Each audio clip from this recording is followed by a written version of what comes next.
지금부터 제2차 비상경제 중앙대책본부 회의 겸 제16차 경제경제 장관회의를 시작하겠습니다. 코로나 확진자 수가 계속 10명 이내 안정 추이를 보이고 있고, 특히 어제까지 최근 3일간은 해외 유입 확진이 아닌 지역 감염 확진자 수가 계속 0명을 기록하고 있습니다. 이러한 상황이 반영되어 어제 5월 6일부터 그동안 유지되어 온 사회적 거리두기가 생활 속 거리두기, 즉 생활 방역으로 전환되었습니다. 전적으로 국민들의 협조와 의료진의 헌신 덕분입니다. 생활 방역으로의 전환은 방역 활동과 경제 활동 간의 균형과 조화를 이루도록 한 것으로서 감염 예방과 개인 방역을 철저히 하는 전제하에 국민들께서 새로운 일상으로의 복귀, 일상적 경제 활동의 재개를 위한 조치를 의미합니다. 해외 유입 확진자가 아직 나타나고 있는 데다가 조금만 방심할 경우 언제든지 지역 감염 재확산의 가능성도 있을 수 있는 만큼 방역 긴장을 한시도 놓을 수 없을 것입니다.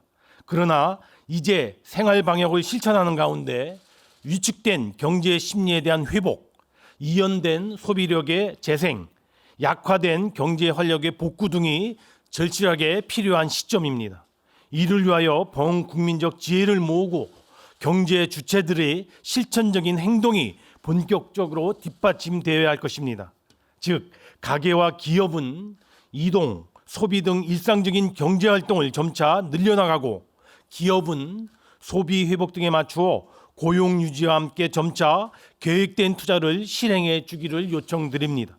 정부도 코로나 피해와 위기 극복을 위한 각종 지원 정책을 차질 없이 추진하면서 아울러 향후 소비붐 등 내수 활성화 대책, 그리고 규제 여파 등 투자 촉진 대책 등을 최대한 시리즈로 마련하여 강력하게 추진해 나갈 방침입니다.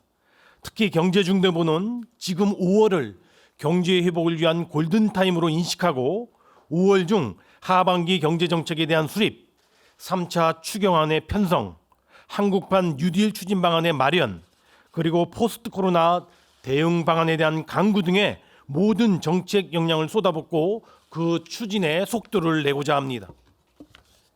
오늘 회의 시 코로나19 긴급 고용안정지원금 지원 세부 추진 계획과 한국판 뉴딜 추진 방향을 상정하여 함께 논의합니다. 먼저 코로나19 긴급 고용안정지원금 지원 계획입니다. 코로나19에 따른 고용 충격이 본격화됨에 따라 정부는 특별 고용 지원 업종을 추가적으로 지정하고 고용유지지원금 지원을 강화하며 구직급여 지원을 확대하는 등 고용보험을 활용한 고용 충격 완화 조치를 신속하고도 강력하게 시행해 오고 있습니다. 그러나 특고 노동자, 프리랜서, 영세 자영업자 등 고용 취약계층들은 이러한 고용보험의 보호 밖에 있어 피해와 고통이 더 가중되는 상황입니다. 또한 상당수 무급휴직자들이 그 힘듦에도 불구하고 고용유지지원금 요건을 충족하지 못해 지원 대상에서 배제되어 있는 상황입니다.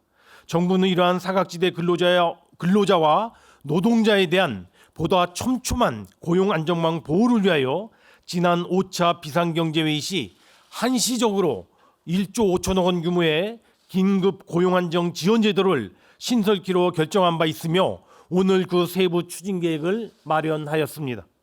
즉, 고용보험 지원 대상이 아니면서 휴업으로 어려움을 겪고 있는 특고, 프리랜서, 무급휴직자, 영세 자영업자 중 가구 소득이 중위소득 100% 이하이거나 신청인의 연소득 5천만 원 이하 또는 연매출 1억 5천만 원 이하이면서 소득과 또는 매출 감소가 25% 이상인 경우 월 50만 원씩 3개월분 고용안정지원금을 지급할 계획이며 그 수혜 대상자 규모는 약 93만 명에 이를 것으로 예상하고 있습니다.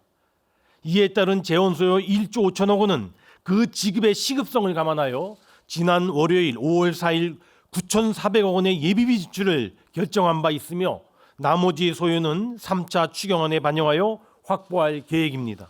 보다 상세한 지원 내용, 지원 기준, 신청 방법 등에 대해서는 회의 후 고용부 차관께서 별도로 브리핑해 드릴 계획입니다. 다음은 한국판 뉴딜의 추진 방향입니다. 이번 코로나 위기는 전 세계적인 동시 충격, 수요와 공급의 동시 위축, 그리고 비대면화와 디지털화의 급격한 가속화 등 경제 사회 구조의 변화까지 동반하는 양상입니다. 전례 없는 위기의 극복은 물론 코로나19로 인한 경제 사회 구조 변화를 기회로 살리기 위해서는 한 발 더 앞서고 한 치 더 내다보는 선제 대응이 매우 기념합니다. 정부는 국무조정실을 중심으로 범정부적인 포스트 코로나 대책 마련에 나섰으며 특히 경제산업 분야의 경우 기재부 등 경제부처를 중심으로 포스트 코로나 TF 및 6개의 작업반을 구성하여 대응 방안 마련에 이미 착수하여 작업을 진행해 오고 있습니다.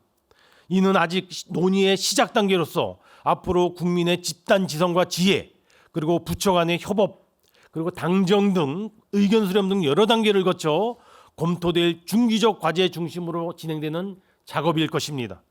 반면 소위 한국판 뉴딜은 코로나19 계기로 경제 사회 구조 변화 중 특히 우리 경제의 디지털화의 가속과 비대면화의 촉진 등에 중점을 둔 디지털 기반 일자리 창출 및 경제혁신 가속화 프로젝트를 중심으로 추진한다는 것이 그 요점이 되겠습니다.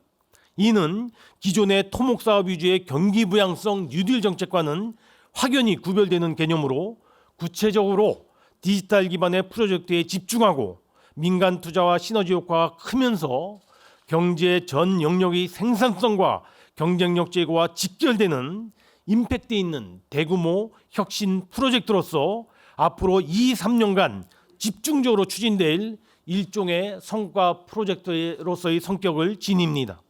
한국판 뉴딜은 크게 세 가지 영역, 즉 첫 번째 데이터, 5G, AI 등 디지털 인프라에 대한 구축 프로젝트, 두 번째 비대면 산업에 대한 집중 육성 프로젝트, 세 번째 SOC의 디지털화 프로젝트 등 3대 영역의 프로젝트가 중심이 되며 세부적으로 10대 중점 추진 과제가 앞으로 마련될 것입니다. 보다 상세한 내용에 대해서는 회의 후 별도 브리핑을 드릴 예정이며 오늘 확정된 추진 방향에 따라 5월 말까지 프로젝트별 세부 사업들을 마련하여 6월 초에 한국판 뉴딜 세부 추진 방안을 발표해 드리도록 하겠습니다. 모두 발언은 여기까지입니다.